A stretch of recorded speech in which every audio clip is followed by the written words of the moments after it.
Hi out there in Guitar Modern Land. If my glasses look a little dark, it's because they're transitions, and I've just been outside in the sun. It's a beautiful day here in Nashville. I believe I first met or saw Gerry Leonard play, at least, out in San Francisco when he was playing with Jonathan Brooke. His textural playing just knocked me out, and when I moved back to New York, I found out he was performing solo as Spooky Ghost, where he would do his own songs, these kind of Irish lilting. It's hard to describe pop tunes, but really minimal, but with live looping and the textures that had knocked me out originally. I went to see him play one night at the old living room, which sat about 30 people at most. And it turned out I was sitting right behind David Bowie, who had also come to see him play, and thence hired him as musical director for the reality tour. So we talk about that and a lot of other things. He's got a new record out that's a bomb for these times. It's very ambient and soothing, and I suggest you pick it up. So without further ado, here's my interview with the great Gerry Leonard. Can you see my head and everything? Yes, I can see your head. I can see your studio, which looks really cool. Yeah, fine. I'm just setting up the audio recorder so that if all else fails, at least I have this on audio. Yeah, Um, because we live in a fail-safe world. I love it. Let's just start. Somebody's got to, somebody's got to be on it. And I'm sure you are when you record as well. I mean, you back stuff up on a regular basis. I do. I do try to. Yeah, yeah. I try to have backups now because it's just too. It's too sad when it all shits the bed. You know. Yeah. Yeah. It's just like, oh, why did that happen? Or the file is missing, and it happens in the weirdest of places. You upgrading your laptop or changing your hard drive or something like that is that's where it tends to happen. Yeah. Are you doing the interview yet, or? Well, we're recording. Yeah. Not the official interview yet, but Okay, cool. I'm running around a tiny bit.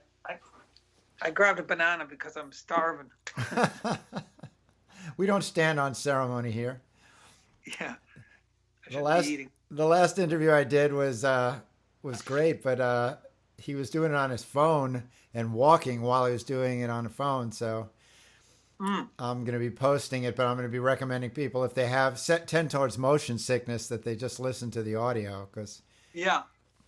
he was just bouncing away on the other end. So while you're chewing your banana, I'll talk a little bit. Yep. Sorry, I, man.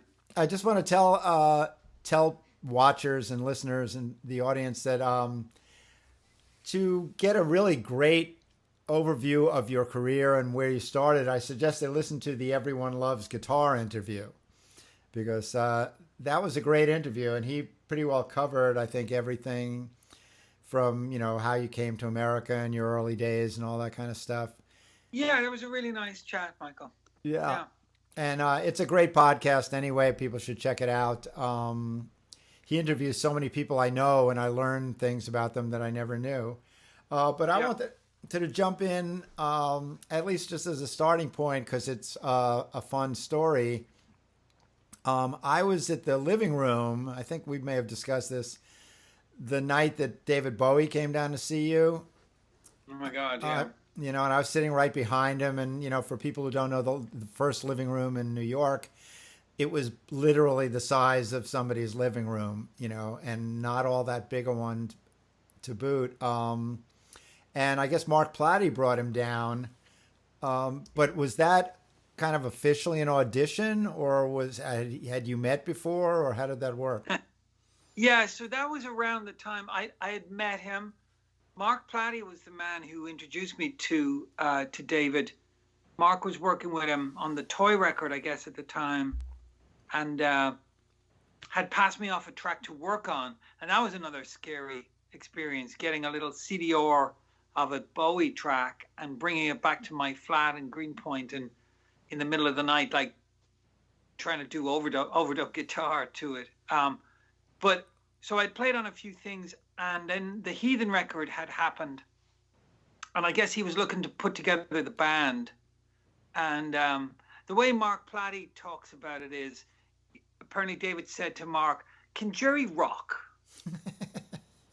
And Mark said, "Well, you should check him out. He's playing down in the living room on Tuesday night, and come down."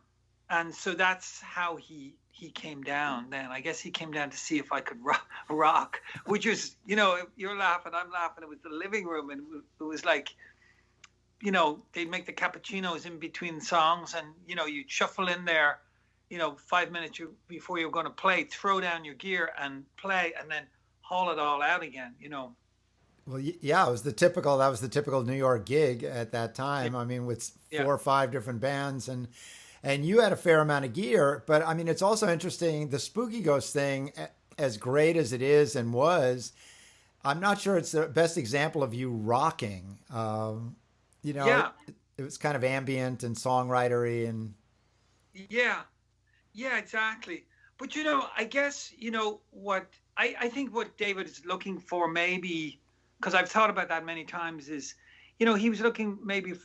I know when we performed there, and even though it was Spooky Ghost and it was ambient, it was kind of still like we felt like we were at the edge of our environment, if you know what I mean. Like we were pushing as hard as we could go. I heard Jim Hall interviewed there, and he said, because he plays like these beautiful 2-note things, and people say, "Oh, you've so much space in your playing," and he's like, "What do you mean? I'm playing as much as I can." So anyway, I guess there was an intensity to it that Bowie responded to, and that satisfied his rock meter. Right. It's funny when people compliment me and say, "Oh, you're so tasteful, you don't overplay." I go, "Well, I would if I could, but I can't." You became the musical director of that band, and I know I'm pretty sure you have a musical education. I mean, some sort of formal musical education. Did you have to write out any stuff for charts or notation or any stuff like that?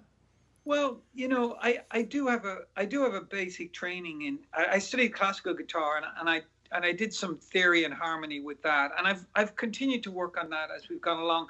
The thing about the musical director chair in the Bowie camp, it's really about communication more than anything else. And for sure, I needed to have a foot in every camp. I needed to be able to write charts that I could read and keep track of, and I could pass on to band members if they needed them.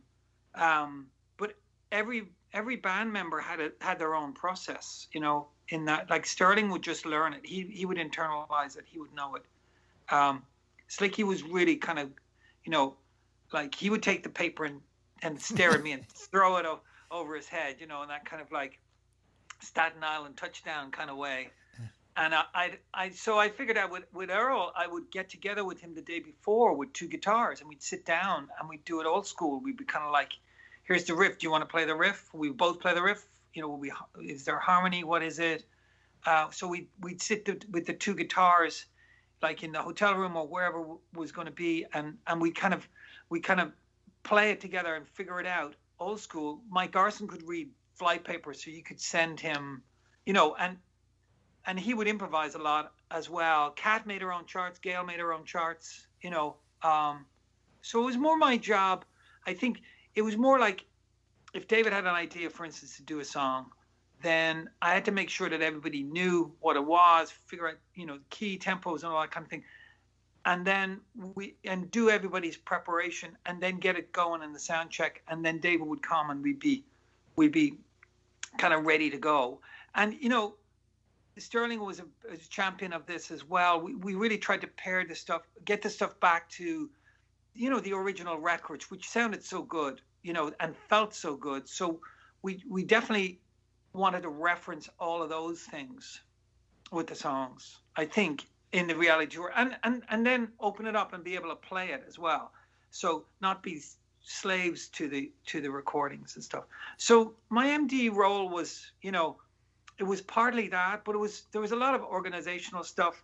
There's a sound crew, there's a lighting crew, there's various TV shows coming and going or whatever, and whatever David wanted to do and set lists and all that kind of thing. So there was tons of stuff to stay busy on.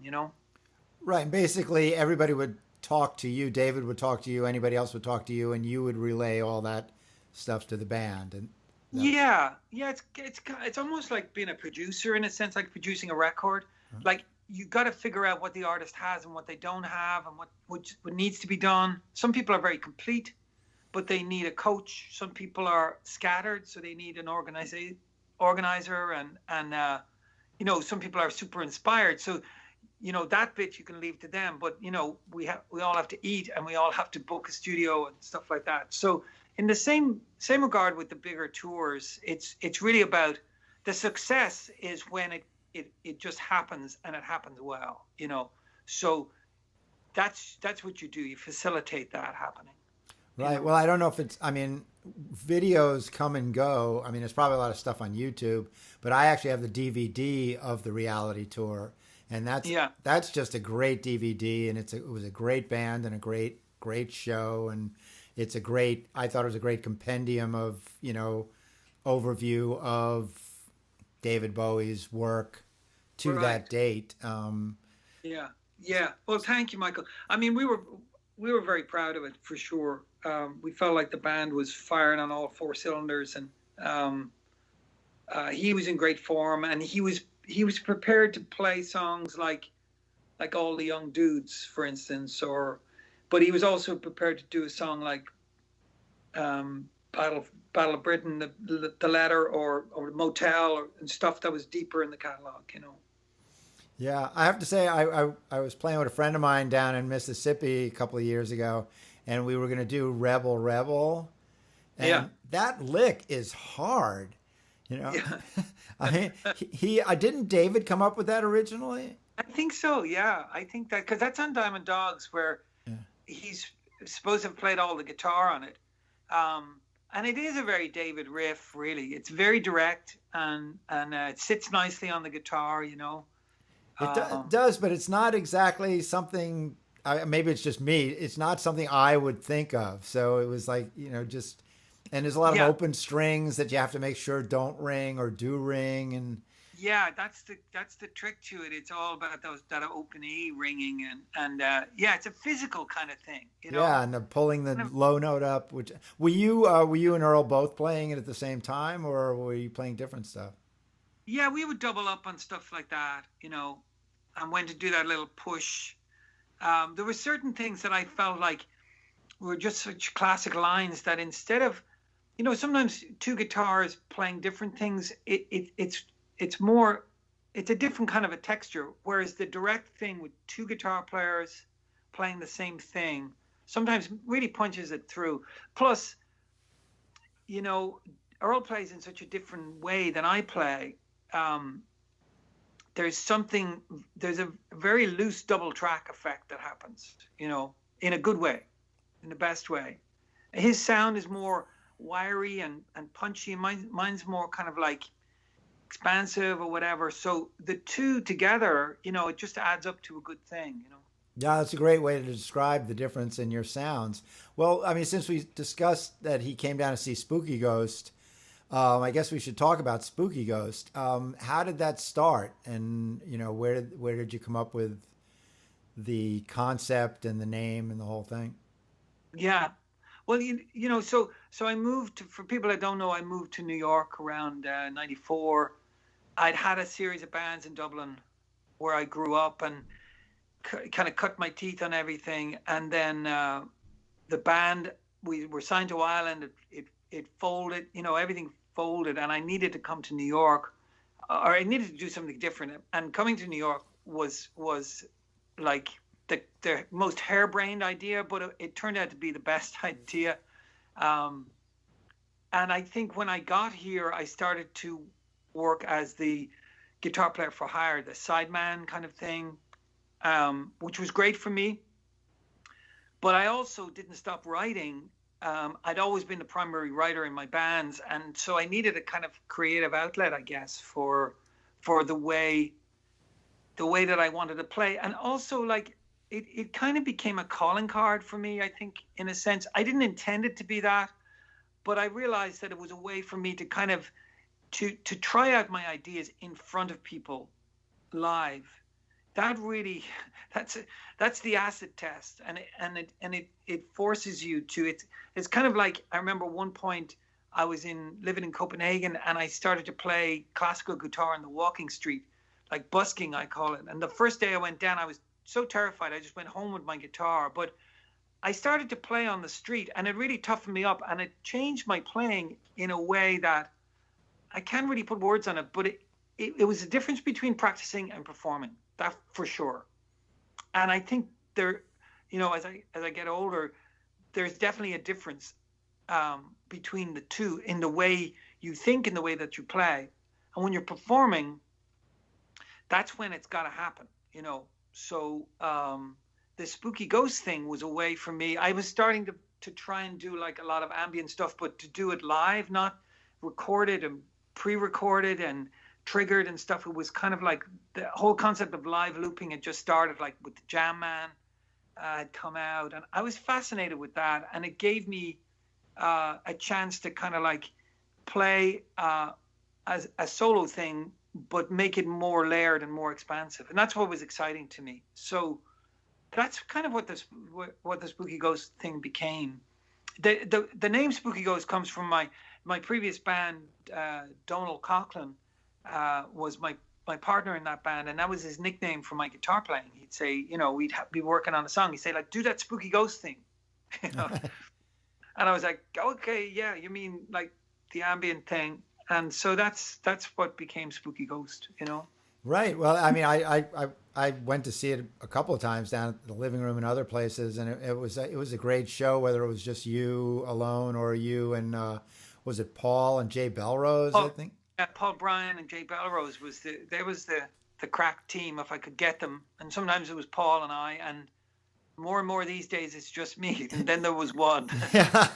Somebody in the band is trying to get rid of everybody else, Michael. Yeah. Well, I relate to that. I mean, that's one reason I got heavily into playing through the computer and doing the laptop thing and started doing those Warper parties. I said, wow, this is great.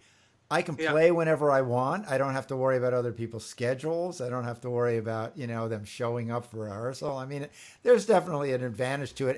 And on a more serious note, it's interesting how big one-man band looping things have become, and how involved and how incredible. I don't know if you ever heard this kid, Jarl Bernhoft from Norway.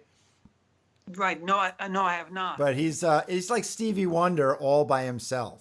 He sings great, plays a guitar with bass strings on the low notes and treble strings on the high notes. So he plays bass lines and top lines, and he'll lay down a keyboard part and 3-part harmony, and they're real songs. And you can do that stuff in real time now, and there's people all over the interwebs doing it. But I'm interested because you have your own style of doing it. The way you do it and the way you sound is very distinctive.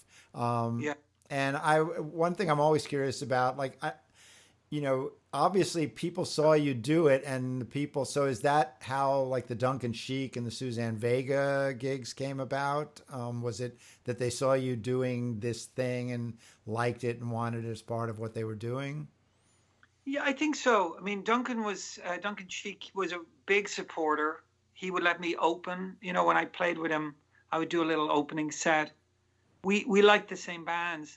So, and believe me, that was a great thing to be working with an artist that was supportive, that would be kind of like, do your thing, When I went and played on his records, then we went from a touring band to a recording band as well, which doesn't always happen, but he was very generous with that. And Suzanne also came and saw it. So yeah, it all kind of like, that's what I mean. The Spooky Ghost became a calling card. I couldn't say for sure that people came and saw my gig and said, let's hire that guy. But I think it was part of it helped them understand who I was, and where I was coming from.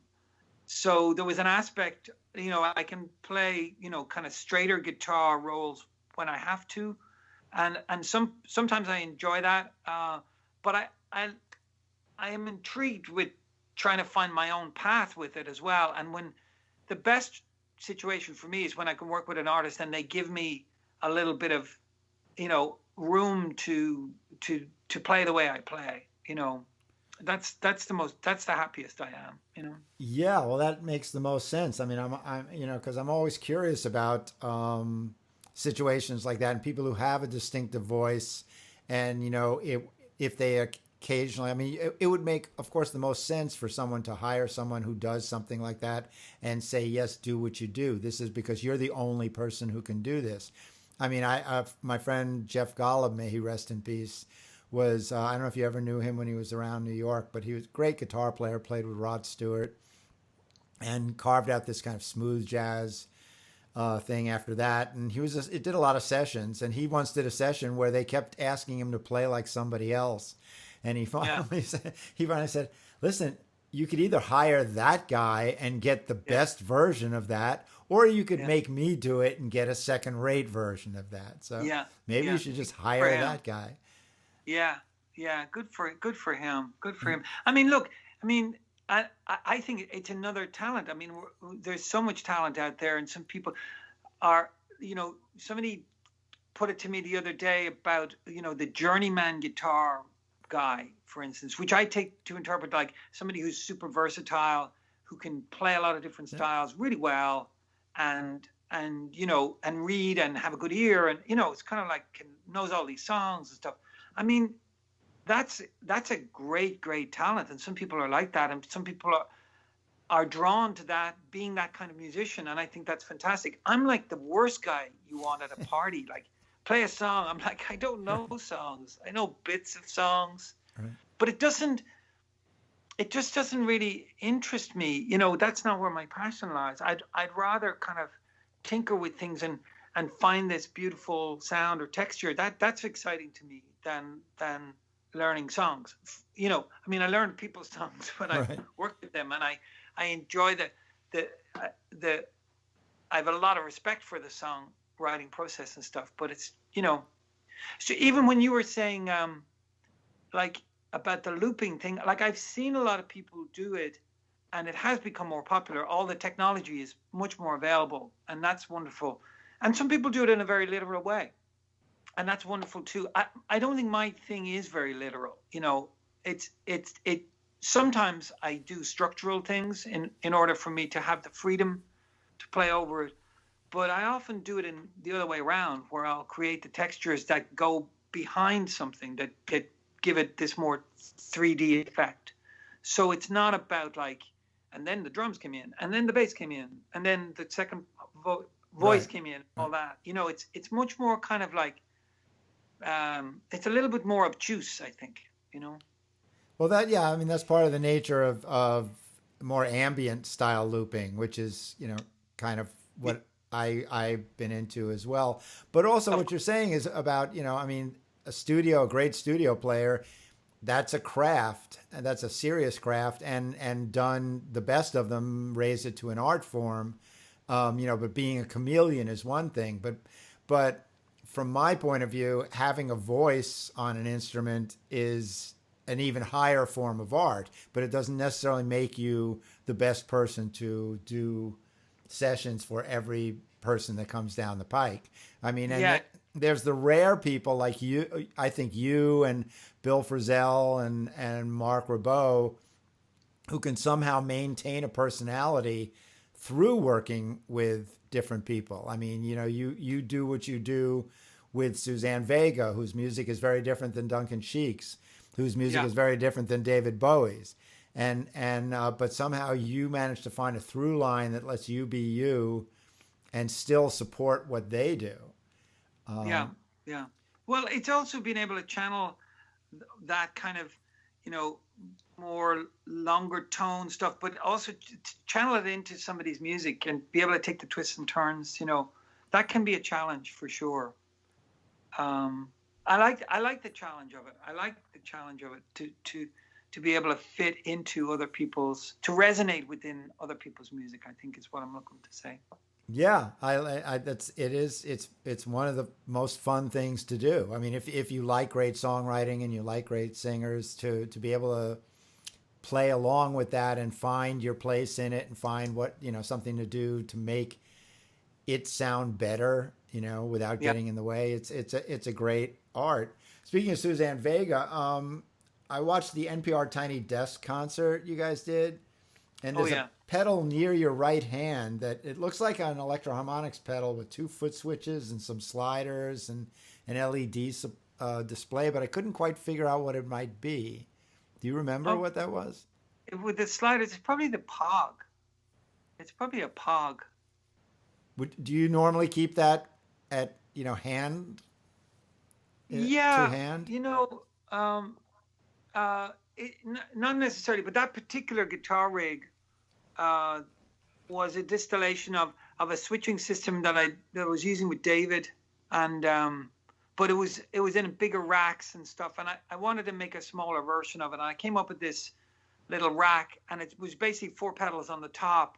I'm using a GCX switcher and a TCG Force, and then and some remote stuff. So all the foot stuff was on the ground, and then the rig could be up, kind of within easy reach. I didn't change. I would change presets on it between songs, or sometimes bring in a bass part or whatever. And then, as the gig was going along, it was easy to make changes if I needed to adjust something. But the purpose wasn't to have it there all the time. It wasn't like something that needed constant attention. But I did that on the David tour. I had the Chaos pad and a microsynth stuff, so I could be active with stuff. I could grab it. Yeah. What were you using the microsynth for? I like it. I liked it as a texture, so I would use it. If I did some loops, I could kind of like kind of lo-fi ish the loops and make it more grainy and filter it and stuff. So it was like a filter, like an active filter that I could grab. Yeah, it's a great filter. I don't know if you're familiar with Ivan Arset. He's a Norwegian guitar player, but he used to filter his EBow playing through the filters on the microsynth, and it sounds great. Yeah, I often use it on one side and not the other, and then even delays through it. You can get these kind of stutter effects and stuff. It's pretty interesting. And then you can add the lower octave or the higher octave or this kind of like synth tone. So it can get pretty gnarly, but it's got a nice kind of, yeah. Sometimes I'm looking to put guitars in a certain place. It's not all frequencies. It's more like a more focused bandwidth, Yeah, is that an original, or is that one of the reissue ones? I it was around 2000, so I think they brought them out again. It's not that old. It's old now, but wasn't at the time. I know. It's scary, isn't it? And I have 2. I have 2 of everything that was on that tour. Yeah, well, I'm sure you have to have redundancy. Having done a fair amount of singer-songwriter accompaniment myself in duo format, and I know you do that. I've seen you've done that. Well, you were doing it with Suzanne, I guess, on the NPR thing. Yeah. What are some of the challenges of doing it in that context? When you have to work with a singer-songwriter without bass and drums. Well, you're very exposed. I mean, I love playing with Suzanne, and I love that role, but it's very, very exposed. If you drop one note in an arrangement, it just feels like the ground is open up beneath you. So I think maybe some of my classical training comes in there, where it encourages you to really have good fingering for things and to know what the changes are. So like when we analyze a classical piece, a lot of it was you'd read the piece, but then you try and find it on the guitar where the fingerings made sense, and you could keep a line on one string so the tone wouldn't change, and the voicing it like this is brighter but this is darker, and trying to look for those tones and stuff. So there's a lot of that to try and make it speak, all the arrangements. And then I have to be kind of crafty with Suzanne. She's not somebody who likes kind of like jamming, you know. So it's not kind of like, hey, let's just jam for a bit and I'll get something going. It's kind of like start the song.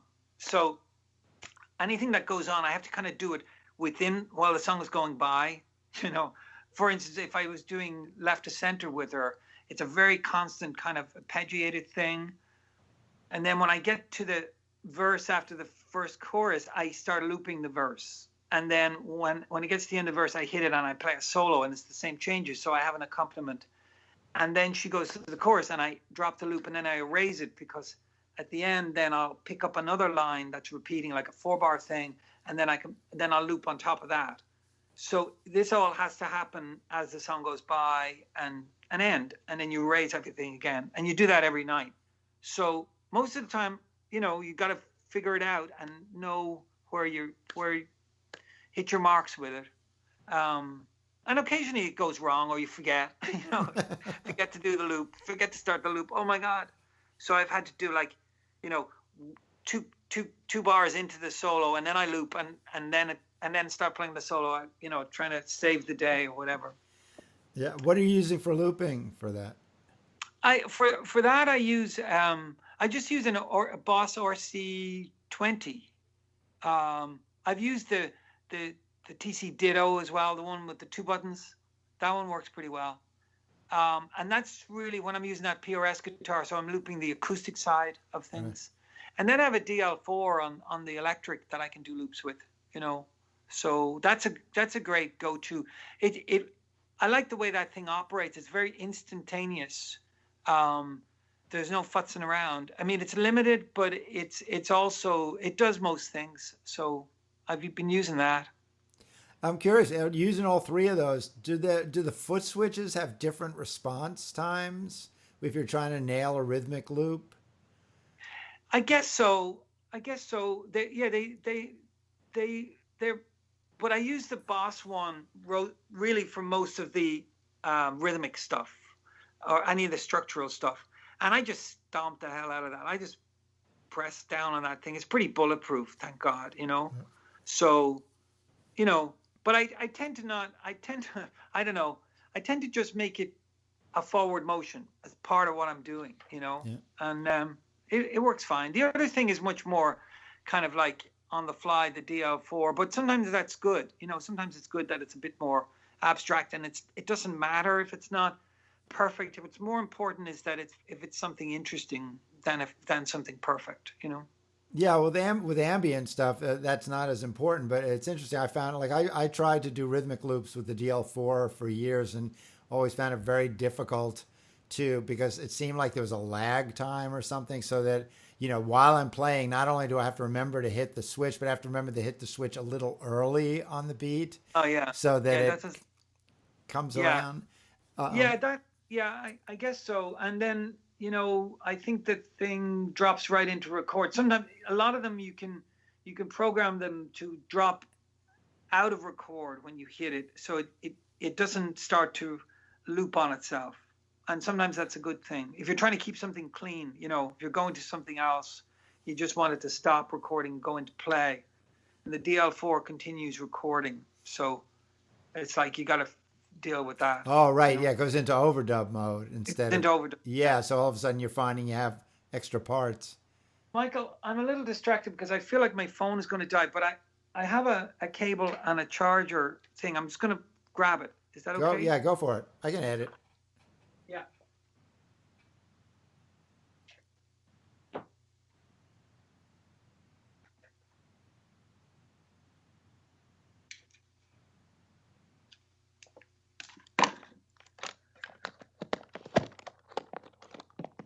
Bing. I think that's good.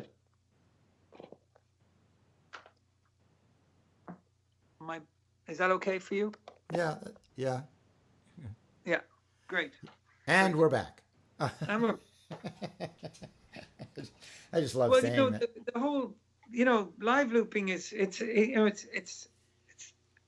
walking, you're walking the fine line, but it's getting back to performing. Sometimes that's what performing is about. It's about being very much in the moment and being present and be able to react as best you can to what's happening.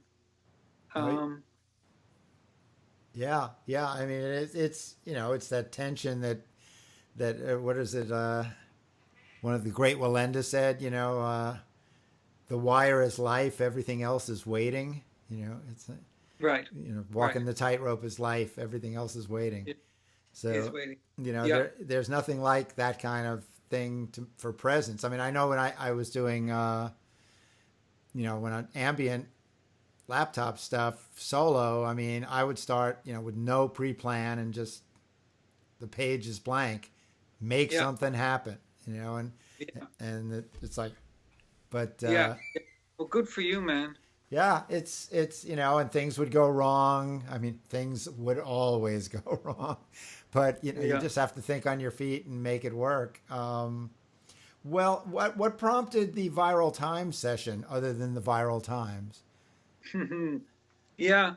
It kind of grew out of that strange time. I mean, here we are still in this kind of state of lockdown, but when March hit, it was also new. Um, so we, as a family, we were down in New York City for my daughter's school, but I have a house upstate, which is my favorite place to be, and we had it rented. But anyway, we got the house back, and we went up there. So suddenly, we were back up in the country, and we were in lockdown and figuring out: do I wear a mask? Where's my mask?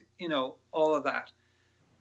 And it's part keep me sane. I just kind of had this little routine where I would get up and go for my run in the morning down the rail trail through the woods, and then I come back, and this another thing that I wanted to do then was to practice for a little bit, just to stay in touch with the guitar. And as part of that, I was building a new guitar rig at the time as well, and as part of that, I was like practicing, and then I was trying the new guitar rig, and these kind of textures were happening all the time. And so I just, I don't always do that, but I mic'd up the amps and got everything ready to go, and then I had Pro Tools, I had a kind of template ready to go, and I would just press record, and if I got to a point where I was working on a theme, then I just record it and then do it as best I could and then put it away. And that was my process.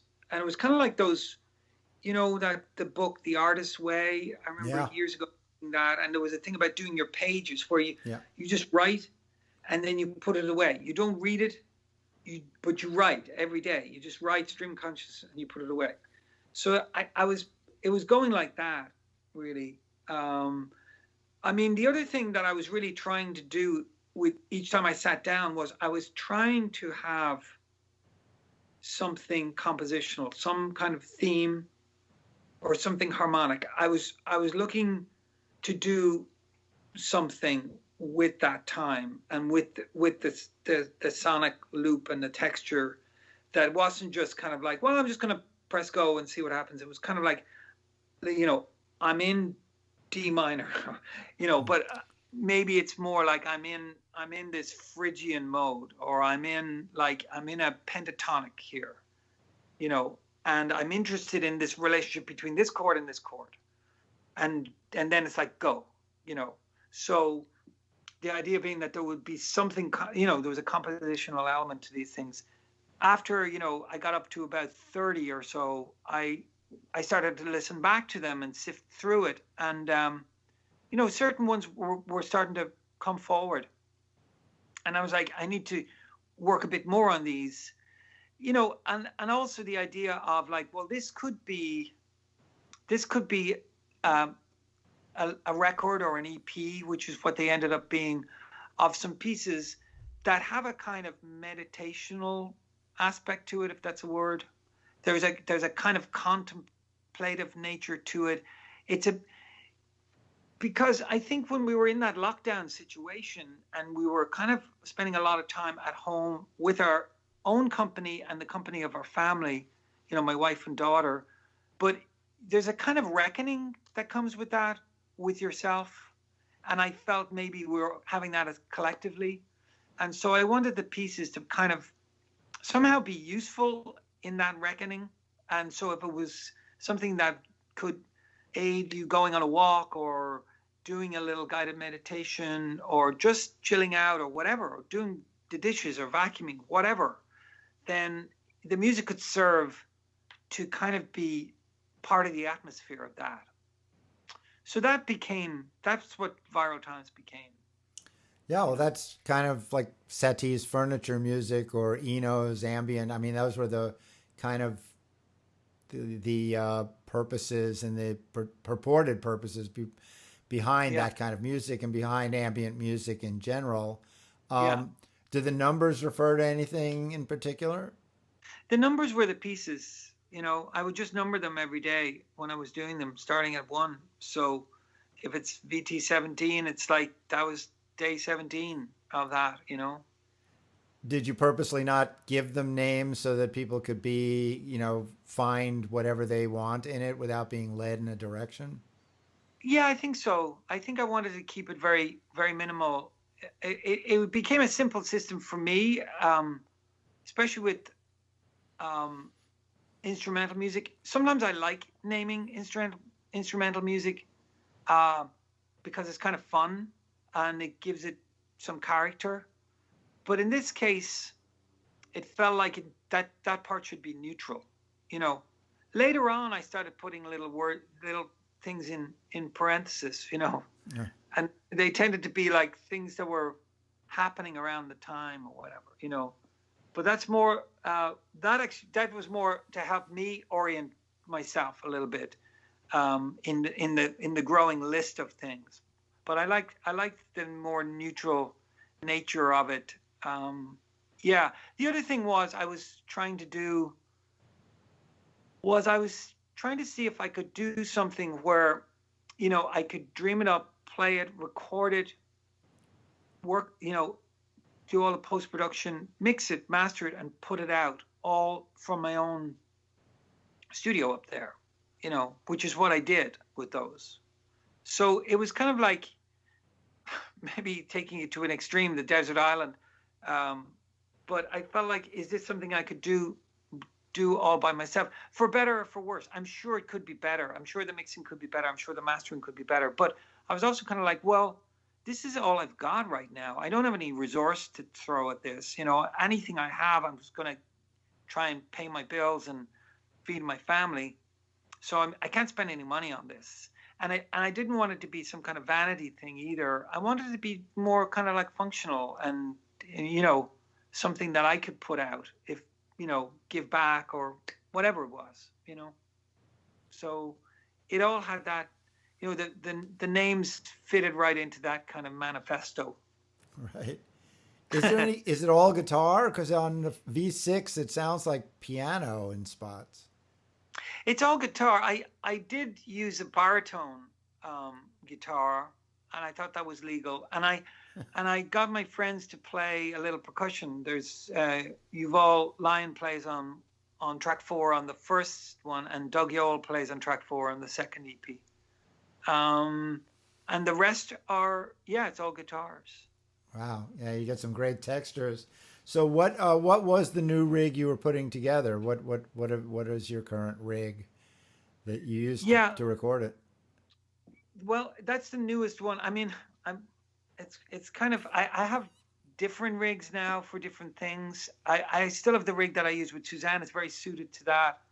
And then I made this kind of more rock and roll thing that I use for like the Bowie stuff or whatever, and some of my Spooky Ghost stuff. And I wanted this one case scene, to try, and I'm always trying to beat the sound to weight ratio. I actually, I bought a Fractal Axe 8, and I had that as a one case solution. And it's a fantastic unit, but I got to the point where it wasn't for me. I didn't. When I put it next to my analog rigs, it just didn't feel right, and so I decided to sell that and put together something analog, but maybe that could do the same thing. It had to be programmable, and it had to have a lot of possibilities. As in, it could be kind of super dry and meaty and do that kind of rock thing or whatever, but I also could do more of this kind of deep space thing. And so I started working on a design, and I went through a few things, but what I came across was on my bigger rig, I've been using the Boss ES8 switcher. And I find it very bulletproof. It's a tiny display, so it's a little hard to program. But once it's programmed, it's really bulletproof. And they came out with this one, the MS3. I think a lot of people are going to be using them. But it's like a miniature version. It's got a bunch of built-in Boss effects, and then it has 3 analog loops that you can't switch the order of them, but you can put 3 analog things in it. And so I started to work with the idea that would be the centerpiece, and that I could make a rig that was, it also sends out, you can control up to 4 MIDI devices with it. So I've maxed this thing out where I'm controlling 4 MIDI devices. I've got 3 loops, and even within one of the loops, I can split the loop. It's the distortion, and then I have another little box where I can select whether it's a fuzz or a distortion, which is not programmable, but it's not that hard to remember, And it's been working great. I put the Strymon timeline on there. I have an Eventide H9 on there. I have some decent, like I've been using these. Well, the Rono Bender, Man Ray, I think it's a guy in Spain. He's been remaking the Soul Bender Mark 1, Mark 1.5, Mark 2, right. And they really sound good. And then I've been playing around with. The idea also is that I can swap out the distortion pedals depending on the artist that I'm working with. So when I used it with Suzanne, I used that JHS Bonsai Tube Screamer, which gives me a lot of options, and then a fuzz.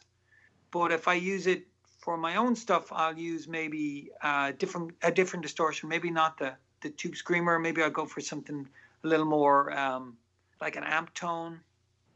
And what else? And yeah, and then I put it together. It's kind of a crazy scheme because I can program it and I can control all these different devices on and off and switch programs.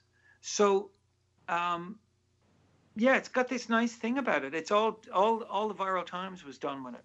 I'm very happy with it. Other than the Strymon and the Eventide, what other MIDI things are you controlling with it? Right. So I have a Mesa Boogie switch track, which is basically an AB box, but it's an AB box with a phase reverse on one side. It also has a ground lift, and it's MIDI controllable. So as part of one of the MIDI controls is I can turn on and off the amps, and I can flip the phase of one of the amps, and I can do amp switching. So what I find is that's another thing I'm doing with the little MS3 as I'm controlling an amplifier. So I find when the amplifier goes to this distortion, I often have to want to flip the phase on it. It really brings it back into focus again. So it's kind of like I can program the amp change in it and a phase change all at the same time if I want to, or if it goes, sometimes I'll flip the phase, it widens the thing. I don't use that so much. So that's the other MIDI device. And then I split the signal too with the switch track. That's the other thing. I've been into this thing of using 2 amps, but the signals are different. The signal path is different. And on one side, then I got one of those Boss OD200s, which is like a kind of a modeling fuzz distortion. Yeah.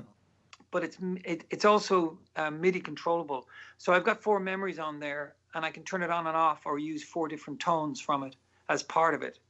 So that kind of deals with one side of the chain, is this kind of like, it's got an amp switching, it's got amp switching and a distortion built into it, and a phase alignment built into it. And then on the other side is much more traditional, distortion and tremolos and vibrato. I also have that warped vinyl pedal. Who makes that? Chase Bliss. Chase Bliss, yeah. Yeah. I wanted to go for like just really choice things. So I really like that. It's got a lot of potential. I haven't fully dug into it, but I got into the dip switches on the back, and I have a Love Tone doppelganger, which I love.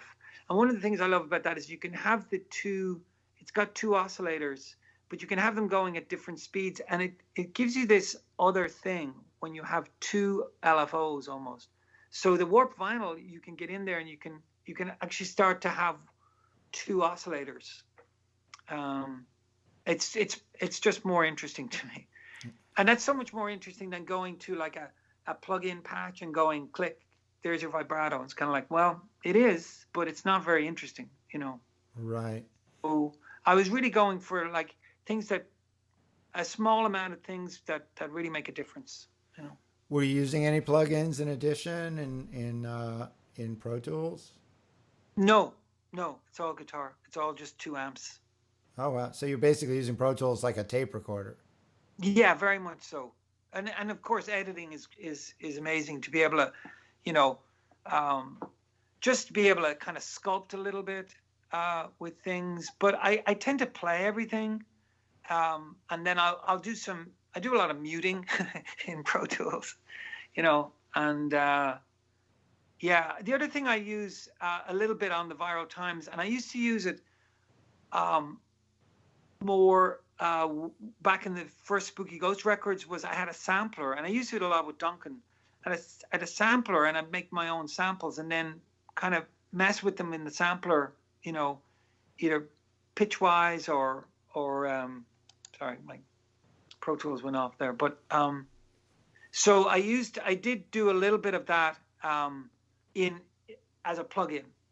I'm remembering now, where I would use it.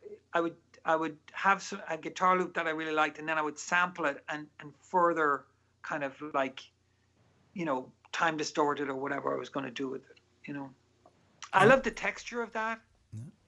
It's got a different sound. Something about sampling something, it gives it a grainier texture. So you're using a software sampler in Pro Tools? Yeah, I use the TAL. I think it's the TAL sampler or something like that. Yeah, that worked great. I have the hardware version. I have an old emulator and stuff, but really I'd have to dig it out of the shed. The mice are probably in it at this point, Michael. They're in everything. Do you still have? I remember there's a weird rack mount frequency thing that I sold you before I left New York. I don't know if you still have. I was thinking of that this morning. I still have that. I rarely use it, but it was one of those filter boxes or something. Yeah, it's a pretty rare kind of filter box thing that I read about somewhere and then found somewhere and then tried to use and thought, nah, it's not going to work for me. I mean, maybe, just in recording, but it certainly wasn't something I could bring out live. But I mean, it got unique sounds. Yeah, it's great. I mean, and I have a bunch of those things at home in the rack, and I do use them from time to time. A lot of it is down to convenience. By the time you bust out of it, into it, back into Pro Tools, I actually did try and work on that aspect of things a little during the lockdown, where I can kind of not reamp things, but I can use some of the analog things that I have, but yeah, I still have that filter box. I have as well is I just used it the other day. I have a Synthi Hi-Fi. I don't know if you know what that is. No, the name sounds vaguely familiar, but I don't. Yeah, it was made by EMS. The guys who made that, like Eno used the suitcase synth stuff. Right. Yeah, right. I was on a lot of Bowie records and stuff, but they made a guitar processor. It's like something out of the Jetsons. It's a console, and it's on a stand, like a little TV or something, and it's got some pedals, and it's a beautiful sounding thing. They're quite rare, but I rarely use it. The last time I used it was on the Next Day record when I did it with David. I was like, and it worked great on that. It's really got a sound, and I just did some new tracks for for new artists, and I was like, they wanted something different. I was like, Cynthia Hi-Fi, and it's a beautiful thing, but it's so much work to set up. Sometimes you just want to grab what's there, you know. Sure, but there's those little things around here and there that sometimes you think this needs something just totally different, and Yes. it's worth the effort. So where are you now? Are you in Highland Falls? Are you in Brooklyn or? Yeah, so I'm in Long Island City, Oh, which is my new home. We just moved again, and my friend Hector Castillo used to work in Looking Glass and has worked with David over the years, but a great engineer, mix engineer, and they've got a studio here with his partner, and I started doing some sessions here, and they just invited me over, and now I live in the area. I'm like the guy who won't go away, but they're still nice to me. They opened the door, they let me in, and so I'm here. I had to do some overdubs for somebody today, so they let me in the studio, set me up, and it's been a godsend because all my stuff is up in High Falls, New York. High Falls, yeah. Where my house is. So you have your apartment is in Long Island City, and then you still have the place in High Falls. Yeah. So my daughter now wants to go to performing arts high school, so she's reverse engineering all my musician hippie dreams. I was like, let's go and live in the country, and she's like, no, it's boring. Let's go to the city. And I'm like, no. So it's been interesting, and right when we were kind of like started to do it, everybody's like, well, you'll be on tour all the time. COVID hit and I've been home. So, but it's reconnected me with some people in the city, and, the city is wonderful, and it's where it took me in when I came here in '94 and sorted me out, Michael, but it's been good to me as well. So I'm kind of back down in the city and maybe connecting a little bit more with my friendships, which are still intact, thankfully. And, I love being in the country. It's a great creative space, but it's easier to be around things down here, It's also great to have access to a studio. I mean, this is fantastic. And so it sounds like you're getting some work, working for artists remotely. Yeah, I've been doing some stuff for people, and weirdly, at the end of this year, there's been a flurry of activity. People wanting to do. Well, Mike Garson's going to do a big show for David, celebrating David, on January 8th. So we're doing a lot of work for him on that, pre-records and stuff. It's all Bowie alumni, and there's a core of us here in New York. So we just did like 19 songs in 3 days for him, which was intense, but really fun as well. Are you playing together, or are people recording their parts? We played together. Yeah, it was Sterling Campbell, Mark Platty, and myself, and we cut the basic tracks, and then we had people come down and guest, and that's still ongoing now. There's a lot of guests. It should be a really nice show on January 8th. It's online, and we were filmed when we were doing our stuff. So, that was a thing. I've an artist in Spain, Manolo Garcia, beautiful singer and artist, and he's doing a new record. He wants me involved. So I'm putting together a band here. It's all girls and one ghost. But that's what he wanted. So, we did one record and tour with him, and he loved it. So he's getting the old band back together. But we're going to do it in New York because everybody's kind of here, and we're going to do it here in this studio, and that's cool. And then I have a couple of other things going on. Are people getting more ready to assemble in one place and record together? Yeah, I mean, people are. Everybody kind of masks up, and there's nobody here right now, but we wear masks a lot. And then for the Manolo session, we're all going to get tested and be very respectful, but everybody's up for it. I think there's nothing quite like it, standing next to your bandmates and making a racket together. It's the best way to make music for sure. So I think everybody's missing that, and everybody's ready to, as safely as we can, try and do some sessions. That seems to be the tenor of the times. Hopefully, there'll be a vaccine shortly, which will make all of this much easier for everybody. I know. I know. Yeah, but until then, I hope you stay safe and your family stays safe. And thanks for doing this. It's been great. It's a pleasure, Michael. It's a pleasure. I'm sorry I'm not more together for you. Nobody's together. Nobody's together these days. It's all we can do to just show up and do whatever. Yes. Lately I'm sure you can relate. I have no idea what day it is, what week it is. I'm not even quite sure what month it is most of the time. So that's right. Yeah. It happens. It's just rolling by, but it's lovely to see you, and thank you for taking the interest in Far Out Times. I enjoyed doing it, and I may do a vinyl of it. That would be nice. Anyway, it's out there now. Sure. That was the goal. And in a couple of months or a year, volume 2. Yeah. That's right.